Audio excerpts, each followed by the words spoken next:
Hi, my name is Sam Costales. A little bit of background, I was a police officer for a total of 24 years with the Albuquerque Police Department. I only have so much time to talk, but you want me to describe several of my stories. I have so many stories that take me hours to describe the amount of brutality I've witnessed by my fellow officers. Early on, when I was just released from the academy, I was given a training officer, and we're working in the downtown area of Albuquerque. And we had a call where a homeless man was sleeping in front of a business. And it was the middle of the winter, so my training officer said, we're going to go, I'll let you handle this call. And you go ahead and you handle it from the start to finish. I said, okay. So I was trying to wake the guy up and say, hey, you need to move on along your way. And finally he got frustrated with the way I was handling the call. And he said, no, let me show you how you handle this call. So he put his foot on the homeless person's ankle. He took out his PR-24, which is a nightstick, and he held it like you would a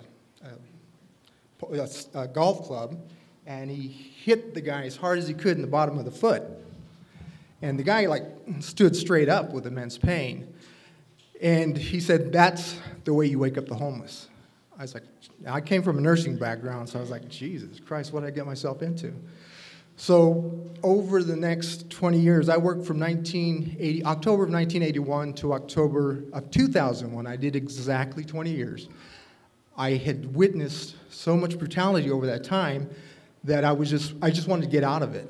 I mean, and it's a job, so you sort of have to provide for your family. So that's why many officers won't come forward and say what they saw. Now, I never hit, kicked, slapped, punched anybody, because that wasn't the way I did business. I treated people with respect, and I listened to them.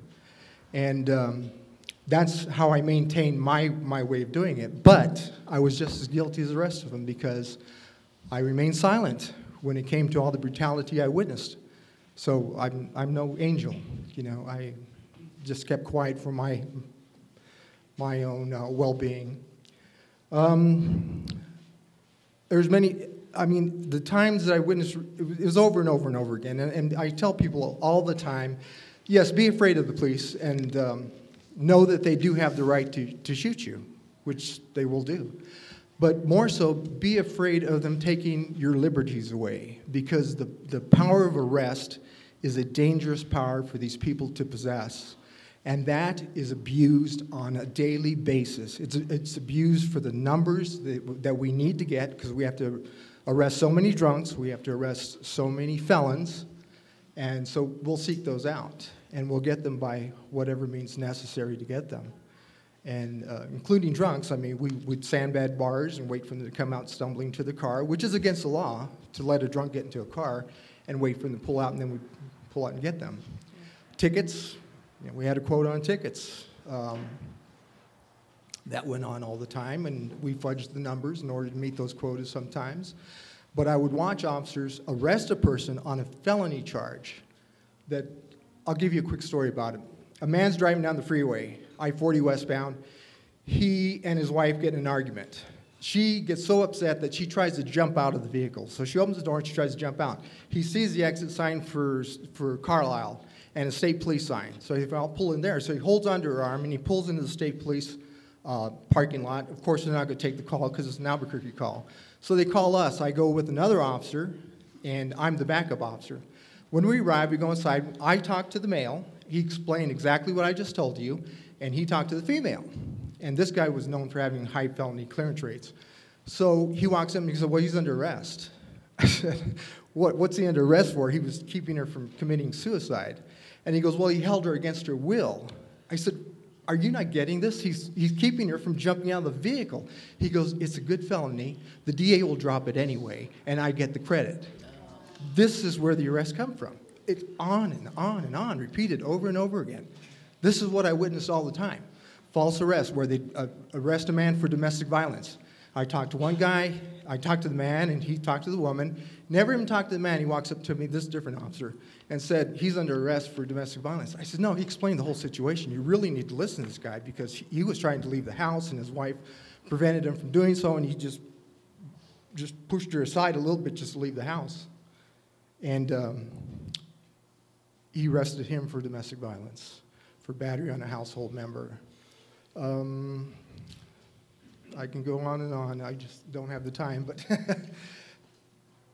specifically, can you speak about how training gives them the paradigm to do these kinds of things? the training we're taught, when a police officer is taught, we're taught to make a decision.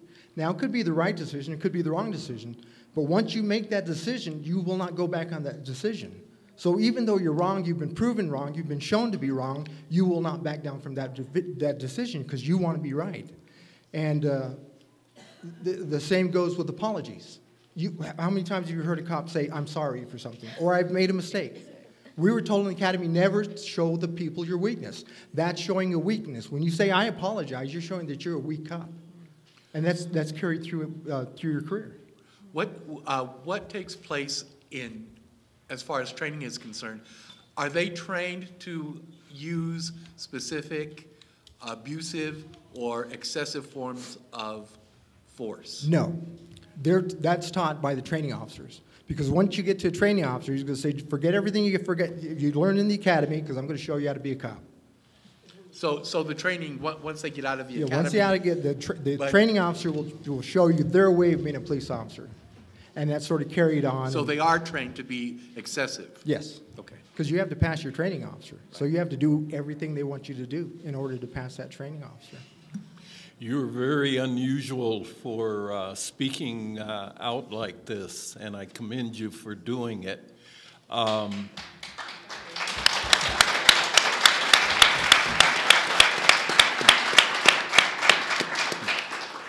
I am curious. We often hear about that there are good cops. Some people go so far to say that most of the cops are good. I absolutely disagree with that. I'll give there's the majority of cops are bad cops. I will tell you that because, well, let's say when I came out and I testified for the defense in the Al Ernster case, every cop turned against me. Now, if there was good cops, I mean, they didn't even want to be a part of me because I sort of guilt by association. So they backed away from being with me too. But the majority of cops, it's almost like a peer pressure. They'll jump in. It's almost like a shark frenzy, an eating frenzy, where if they see somebody jump on a guy and they start beating them, then they jump in too. And that's what I tell my son-in-laws, because now I got two son-in-laws who are cops. So I tell them, I said, that's what you need the strength for. You need to hold yourself from participating in those reindeer games of jumping in, beating on people. I said, your job's to arrest. Once you arrest, that's it. That's your job. Your job's not to issue punishment. Your job's not to take things personally, no matter what they say to you. You're not supposed to smack, you're not supposed to say F words to people and stuff like that. I said the word pissed once, and I was written up for it. And I hear cops all the time saying, F this, get on the effing ground. That's not the way we're supposed to be above that, but we're not. So intimidation is a routine Intimidation is training. A big part of it, yeah. On a personal level, are you personally at risk for being here or for speaking out? Well, I was just talking I have 3 Facebook friends who are police officers, and they don't really, all she told me, I visited her the other day, and she said, all my friends are cops, and I just want to let you know you need to be very careful with what you just did. Mm-hmm. So, I don't know. I mean, I'm more fearful of arrest than I am of them killing me, but... Go ahead. Yeah, I wanted to ask you about, you talked a little bit about training and how the police officers are trained to be aggressive. In that training, is there also, and I'm not really sure the right way to put it, but is there sort of maybe an okay, these certain populations, for example, certain attitudes yes. Come through maybe about homeless folks or maybe yes. about women or people of color. Yes. And can you talk a little bit more about that? Well, anyone who doesn't know their rights, anyone who's not aware, so if you're stopped as a homeless person on 4th and Central versus a person being stopped up in Tanawon, you're going to be completely treated totally different. I mean, there's 2 types of policing, and that's for the homeless people. And, I had many, many dealings with the homeless people, but most of them you know, we got along, I will say. You get to know them, you get to talk to them. And if you listen to anybody, they have a story why they're homeless. But they were treated a lot differently.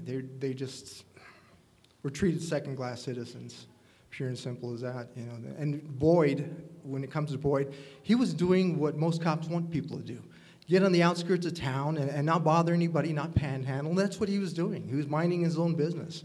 And they sought him out to give him a hard time and eventually kill him.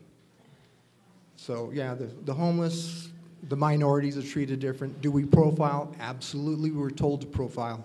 At the end of the month, if I didn't have my 40 tickets, we said, go stop the Mexican nationals because you know you have at least 3 tickets out of them. And you know they're not going to show up, so they get a warrant, then you can go back and get them on the warrant, on and on. So we did profile. Would you say that before an officer opens the patrol vehicle's door, that they're going into that vehicle with disdain and disregard in their heart for the citizenry? Yeah, I believe so. I believe police officers in general, when they become a police officer, I think the majority of them want it for the power of the badge and the gun and the authority. When I lived here all my life, when I became a police officer, I wanted to become a police officer because I respected the police. I said, I want to be a part of my city, and I want to step forward and wear a badge and a gun, but I want to do so as an ally with my citizens, not as an authority over my citizens. And that's how I sort of went through my career, treating people with respect and kindness and listening to people. And that's what I find that most of the cops don't do. They don't care what you have to say. They're just on a power trip, as far as I'm concerned. On that note, actually, I was wondering, I don't know if you've ever given any thought to it, but maybe if you could talk about possibly other forms of policing that that we might implement, or maybe talk a little bit about community policing. Like, what would it look like if for you we changed things to be the way that it should be? Well, if they go back to community policing and you go back to protect and serve versus this us versus them mentality that they have now, and it's sort of been perpetuated with the militarized vehicles, equipment, the dress that they have. I've never been a fan of SWAT, never have. From day one, I never wanted to be a SWAT team member. I never liked them. They're arrogant. They think they're better than every other cop. I mean, they talk down to other police officers. And they're no better than any of us, but, you know, they thought I just never wanted to be part of a SWAT team or have them at my calls. And it's sort of arbitrary when they call in SWAT because it's just up to the officer, really, if they call in the SWAT team to handle something. And I witnessed that over and over again where they'd call for no reason at all. I mean, I had the call handled, and they said, no, we need to call in SWAT. Then SWAT would come in and destroy the person's house, break all the windows out of the house, fill the house with tear gas, and that's the way they resolved it, when I could have resolved it peacefully. So you're saying that the militarization of the police force is overtly and intentionally to intimidate and suppress us? Yes. Yeah. Do you feel like there's a culture of hate within the department, or is that just learned behavior? Because I know a lot of police officers are Hispanic, and do they feel like they need to perpetrate hate of their own people, or well, minorities in general, or? Once they put on the uniform, it's more like they're all blue at that time, and there's no more Hispanic or black or white or anything else. That's what they try to say, but I mean, they turn on each other just as quickly. Oh, sorry. Okay, can I ask a question? Sure. I work for the state, and I recently attended an active shooter training class. Kathy, you need to speak louder. Perhaps come and use the microphone. I just wanted to ask a question about the training, because I attended an active shooter class that was given by the state about a month ago now. It was given by a state trooper who also used to be in black Blackwater. And my question is because this guy said it repeatedly, that every time an officer puts a badge on, that he's entering a combat zone. And so I wanted to ask if that was part of officer training, because they have this attitude that they're entering combat. Well, there's key phrases that cops will say. I was in fear for my life. You heard that over and over again. Quit resisting. I mean, I witnessed that over. The guy's not resisting. They have his arms pinned underneath him, and they're on top of him with their knees on his back and on his neck. And they tell you, quit resisting, quit resisting. So they're doing that so a show. So when people are hearing this, they're hearing that, oh, the guy was resisting the whole time, when that, in fact, is not the case. I need to go home, every day. And what I keep telling people is that, okay, this is not a draft. You volunteer to be a police officer. Nobody made you become a cop. And there's a chance you won't come home. But, when you put a bulletproof vest on and a badge on every day and you carry a gun, there's a chance you're not going to come home, and that's the risk you're going to take. But it's gotten to the point to where I need to go home to my family at all costs. And at all costs means at the cost of you. So, yeah, it's I don't know. Thank you very much.